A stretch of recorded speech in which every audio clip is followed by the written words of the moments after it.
This is the PJ&B Farm Partnership video on how to hook your combine up to your header. What you're going to do when you're hooking your combine up to the header is put your combine into first gear so that you have lots of control, slow speed moving. You're going to try to line up the very center of the combine into the very center of the faceplate. So over here, you'll just try to line up so that it'll be exactly down the middle. You'll see your hooks on the feeder house will come up underneath here and latch like that, and when it latches then you can raise the feeder house up. So when you're inside the cab, you'll put the gear selector to the first gear, allow it to shift into first gear, remove the parking brake, lower your feeder house down so that it's close to the height of the adapter on the header, and then we'll proceed forward slowly, trying to line up exactly centered between the faceplate and the feeder house. As we'll get closer, we will slow down and make sure that we're coming in nice and square to the faceplate and feeder house. You can adjust your left and right angle of the feeder house so that we make sure we're lining up nice and square. So you can see I'm a little bit high here, so I'll lower down a little bit more until that. So I need to go lower, and then we'll come just underneath that. We'll drive forward, and then as we get there, then we can raise up. So now we'll raise up.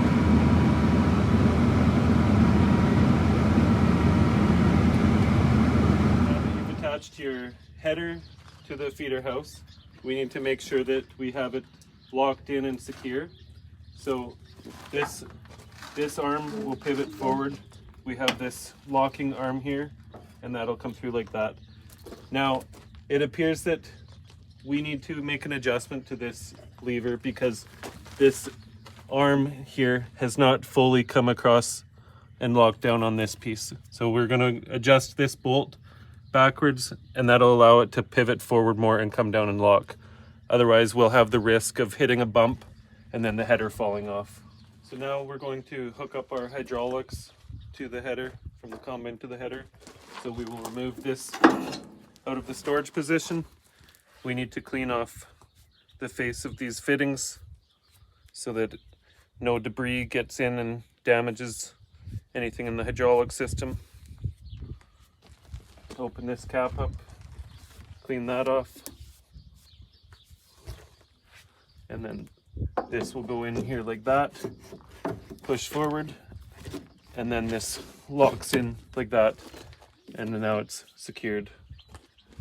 For the electrical connection,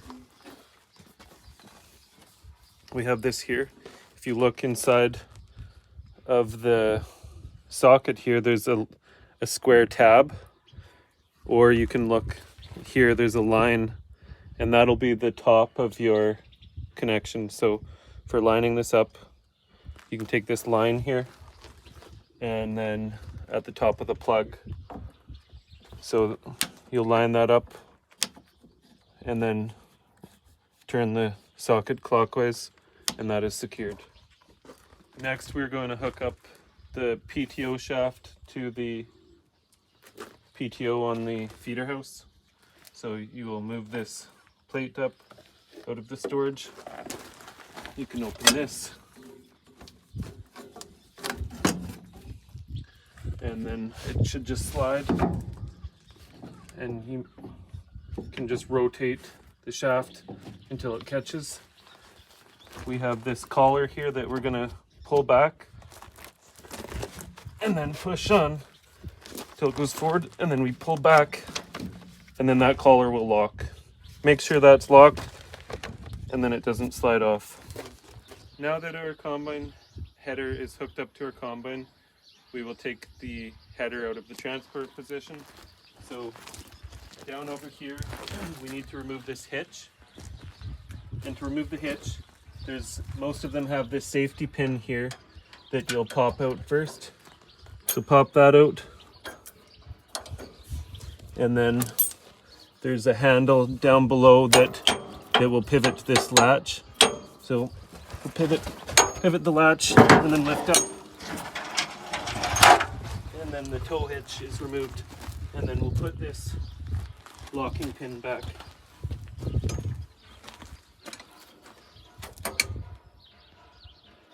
Now we need to move this front transport wheel and swing it up to here and lock it in for the field position. So we'll have to remove this pin here.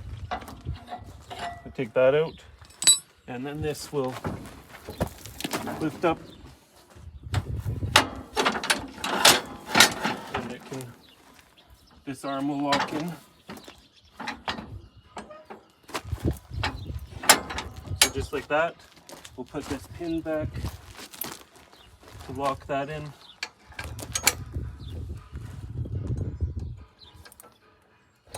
Okay, and then what I will do is raise this up and lock it into.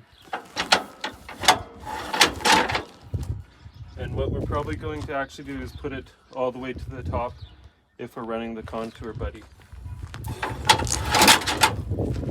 So that's all locked in, ready for field position. The pin that was removed can go up to the top here and be stored there until you need to put it back into the transport position. Next, we need to remove the arms that support this and put it into the field position. So the first step, we will remove this pin. So that will come down this safety pin here. And then it'll swivel back to here. Lift this up like that. And then so now we need to rotate this tire around. So we will pull the pin, swivel it around so that it's straight like that, and then the pin will lock back down. Okay, for the swiveling this tire, lift this pin up here. You can just show the camera on that. You'll pull up on that pin. Sometimes you need a hammer and lubricant. Once that's lifted, then the tire will pivot around and then lock down in its position. This will come up and you'll lift it up and over. And then that'll be locked in.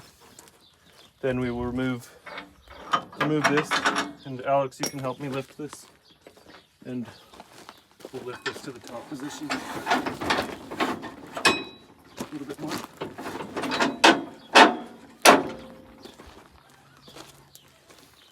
And then this will go up. Over here we have your transport block for your feeder house, or for your float.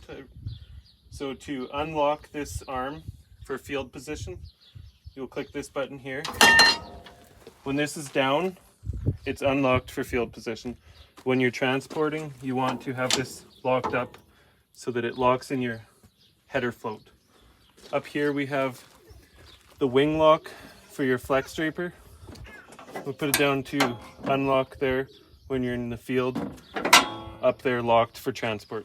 On the left side of the combine, we have our header adapter unlock as well. So same thing, unlock is down, up is locked, and our wing lock is over here as well for your flex draper.